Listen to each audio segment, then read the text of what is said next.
জয় জগন্নাথ, সবাই কেমন আছে? আশা করি অনেক ভালো আছে। তো আজকে এই দেখো আমাদের এখানে শুভ রথযাত্রা যে 7 দিন ধরে মেলা চলে, তো আমাদের এখানে জগন্নাথজি মহাপ্রভু, তারপরে আমাদের সুভদ্রাজি, তারপরে আমাদের বলরামজি, এটা তিনজনেই কিন্তু মানে আমাদের সুইট তিন ভাই বোনই কিন্তু এসে এখানে বিরাজমান থাকেন প্রায় 7 দিন ধরে।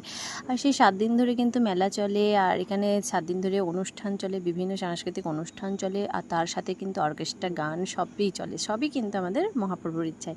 সেখানে আজকে আমরা পৌঁছে গিয়েছিলাম সন্ধ্যা আরতি দেখবো বলে। তো আরতি যখন আমরা যাই তখন প্রায় শেষ হয়ে গেছিলো, কারণ আজকে কিন্তু প্রায় ওয়েদারটা খুবই খারাপ ছিল।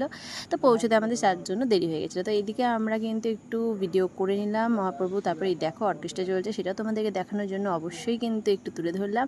আর সত্যি কথা বলতে গানগুলো কিন্তু ভীষণ সুন্দর সুন্দর করছিলেন, আর এই যে বয়স্ক দুজন ভদ্রলোক বসে আছেন, এই প্রভুরাই কিন্তু গানগুলো গাইছিলেন। খুব শুনতে ভালো লাগছিল, আমরা অনেকক্ষণ দাঁড়িয়ে সেটা শুনেছি। আর এখানে কিন্তু পুজোর ব্যবস্থা রয়েছে, এখানে কিন্তু তোমরা পুজোও দিতে পারো, যেটা কিন্তু 100 টাকা করে প্রতি পুজো তোমরা কিন্তু নিতে পারবে। তো এরপর আমরা দর্শন করার পর বেরিয়ে এলাম সেই মেলার রাস্তা ধরে, যেখানে কিন্তু মেলাগুলো বসেছে। সেই মেলাগুলো কিন্তু ওখানেই কিন্তু পাশেই বসেছিল, যেহেতু রাস্তাটা একটু ছোটো, যার জন্য ভিড়টা একটু বেশি বেশি লাগছিল। সবাই কিন্তু এখানে দর্শন করতে আসছিলেন।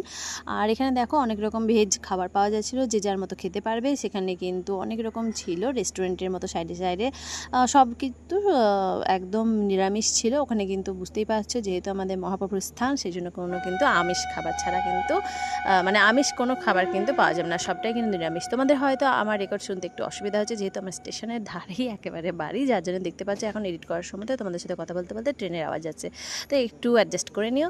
তো এদিকে দেখো এখানে সুন্দর সুন্দর গোপালের অনেক রকম স্ট্যাচু বিক্রি করছিল, সবই কিন্তু আমাদের গোপাল ঠাকুরেরই ছিল। আর তারপর কিন্তু গোপাল ঠাকুরের পোশাক পাওয়া যাচ্ছিল, তারপর ছিল গোল্ডেন গোল্ডেন জুয়েলারি, যার দাম ছিল একদম 20 রুপিস, মানে একদম 20 টাকা, খুবই সস্তা সস্তা জিনিসগুলো ছিল। অনেকে গোপিনী শাড়িও বিক্রি করছিলেন। আজকে আমরা জগন্নাথ দেবকে দর্শন করতে এসে দেখো এখানে ফুচকা খাচ্ছি। আর এই ফুচকা এসছে কাঁদি থেকে, মুর্শিদাবাদ কাঁদি থেকে। দেখো এই দাদারা এসছেন, আর এখানে আমাদের দই ফুচকা তৈরি হচ্ছে। তো আমরা আজকে দই ফুচকা খাবো। আর এই যে মেম্বার দই ফুচকা, আর এইখানে আমি।